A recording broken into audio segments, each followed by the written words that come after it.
में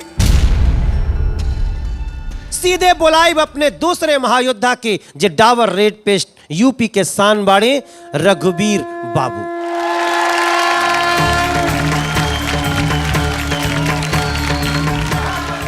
रघुवीर भैया ये तो दाढ़ी बहुत अच्छा स्टाइल में हो गई हो, अच्छा लगता दाढ़ी। ये जो क्यों कौन स्टाइल है? गोटी कहल जाला। गोटी गोटी गोटी हाँ गोटी स्टाइल पूरा देखा तो सही, पूरा लुक बदल अच्छा, जेल बाल जेल लगल बाटे। हमके तो आज अंग्रेज बाबू दिखाता अंग्रेजन से। रघुवीर बाबू वैसे तो भंवर जाल में नहीं की और बाकी जज लोगन के भी नहीं फंसावे के चाहिए, लेकिन जैसन थोड़ा सा इनका प्रति हल्का सा कहीं ना कहीं एक निगेटिव कमेंट्स आई रहे, ओकरा से मनोज तिवारी के जरूर डर लागता। रिजल्ट बताई इनका के कल्पना जी दिली 37 नंबर और इनका के रवि भाई दिले 38 नंबर।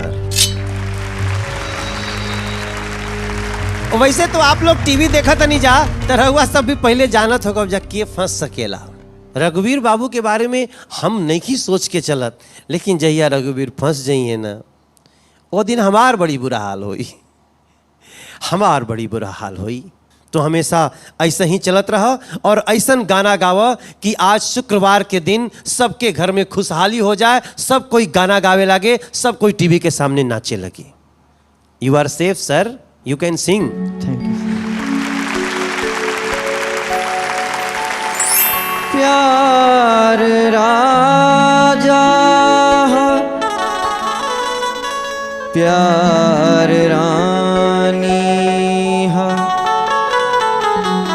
प्यार राजा हा प्यार रानी हा, प्यार इतिहास के कहानी हा,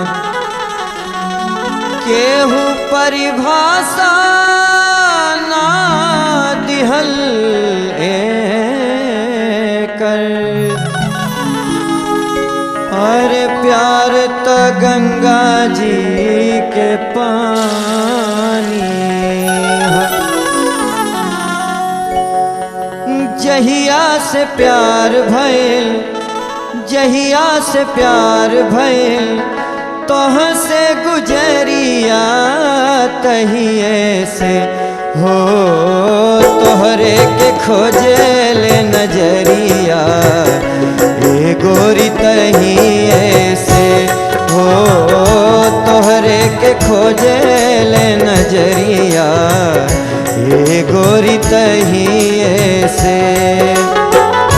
जहिया से प्यार भइल, जहिया से प्यार भइल, तोह से गुजरिया तहिए से हो, तोहरे के खोजे ले नजरिया ए गोरी तहिए से हो, तोहरे के खोजे ले नजरिया ए गोरी तहिए से।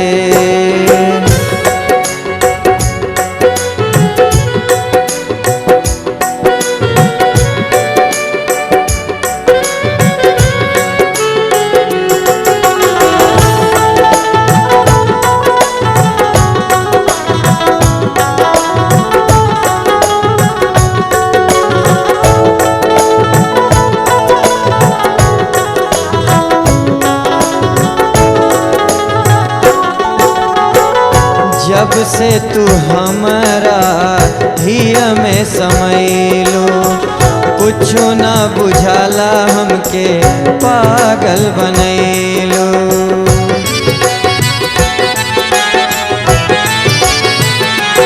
ओ जब से तू हमारा हिया में समैलो, कुछो ना बुझाला हमके पागल बनैलो। लेखा मन बौराह लेखा खोजे तोर डहरिया तहिए से हो, कहे कब अबू हमरी ओरिया ए गोरी तहिए से हो, कहे कब अबू